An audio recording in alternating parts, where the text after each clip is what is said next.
we really need to start thinking about how we view accessibility in the workplace and when it comes to community engagement.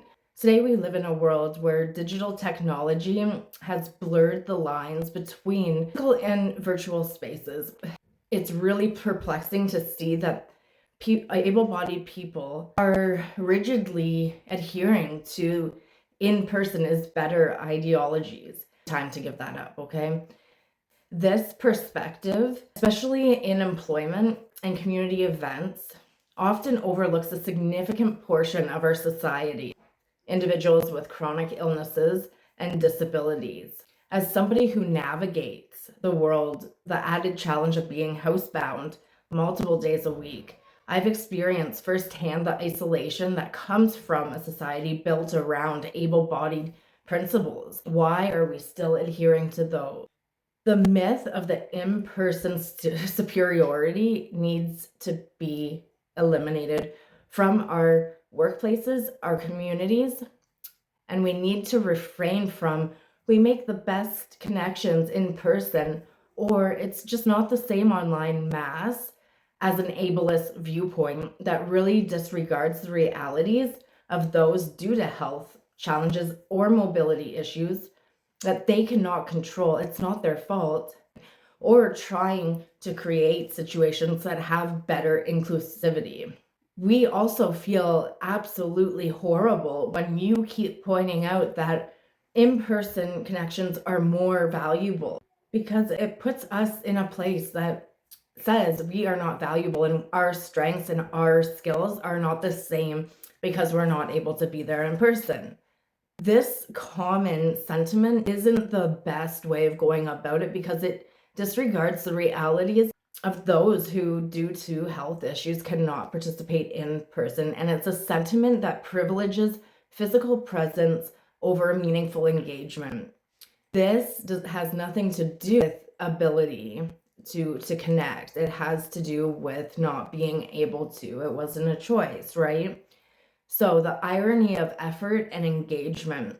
Employers and community leaders argue that hosting hybrid events is too complex or demanding, yet fail to acknowledge the fact that inclusivity inherently requires effort. But this effort can really bring significant reward. Like, are you analyzing the return of investment?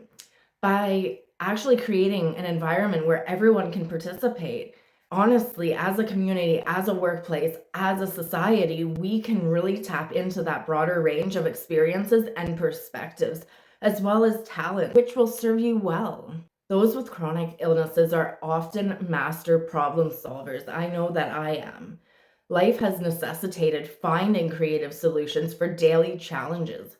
This adaptability and resilience, I hate that word, but that's what it is, are seriously invaluable, both in the workforce or the workplace and in community settings. Ignoring this potential for an in-person interaction is not just a loss for me and Betty Ann over there, but a missed opportunity for your organization and your community that you serve to really hit the mark that you're trying to. It's time to challenge.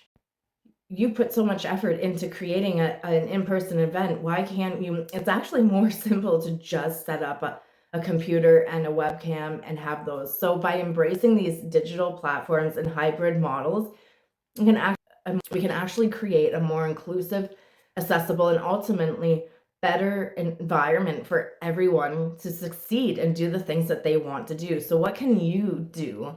Really, you can invest in technology. Simple tools like webcams, it doesn't take much, or a microphone can bridge the gap between physical and virtual spaces.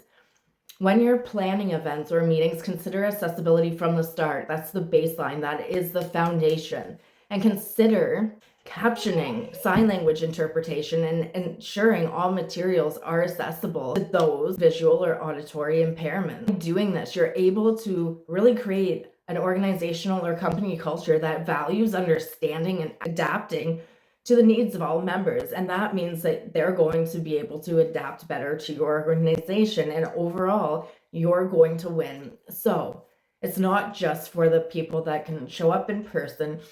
It's encouraging a mindset shift towards valuing contributions over presence. And flexibility in work arrangements or event participation can lead to greater innovation and can actually push your organization or company further forward. There might be even greater productivity because Ryan, you hire him because he shows up in person, but Ryan plays on his phone half the day and doesn't know how to do anything in the company because he doesn't care to be there. But you didn't let Betty Ann, who would have worked for your company and done amazing things, come and work for you because she couldn't show up in person.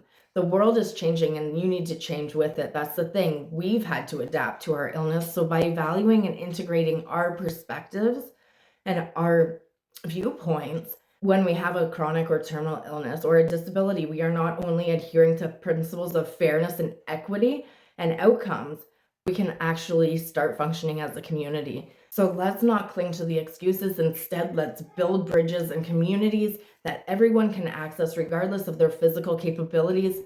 It's really not about just making space at the table. It's about making sure that everyone can reach the table and contribute to it and feel valued for it. And that's all we want. It's so simple. And if you took 2 minutes to just ask us, we would teach you and we would tell you what we need. That's it. Remember that just because you're not disabled today or you don't have an illness today does not mean that you're going to be healthy tomorrow or not disabled tomorrow, because you're one step away from becoming just like me, or one sleep away, actually. Let's get to doing the work and stop making excuses. That's all for Serenity with Lana. Much light, love, and good vibes. Peace.